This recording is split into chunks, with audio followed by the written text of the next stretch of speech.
Hey Peter, I figured it'd be easier to make a quick clip than to try to explain what I used anyway. I did use some 3M, I call it window weld super fast urethane 08609. I used this stuff when I cut my hood open for the vent. There was actually now two layers of portions of skin, and I wanted to clamp the two layers together so that the fasteners that I used weren't going to be pulling it together. I wanted to be bonded together. And the body shop, the commercial supply house for body shops that I went to, recommended this stuff. In fact, when I said I might want to bond that saline air dam to the urethane bumper, I said it would be urethane to urethane. What do you recommend? This is actually the stuff they recommended. They said the bond with this stuff is extremely strong. And I got to say, it's like very durable rubber when you get done, when it's cured. So this is good stuff as well. You and Danny may have used something different.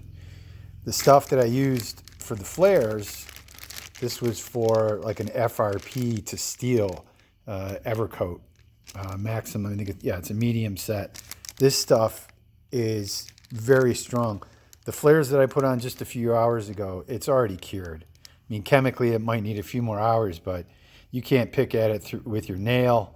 I can't say it's rock hard. There might be a slight amount of flex to it, but this stuff is extremely strong. This is what I used on the back flares for my car, and I've used it on my front flares. The only issue I had with this stuff, it was pretty hard to get it out of the caulk gun.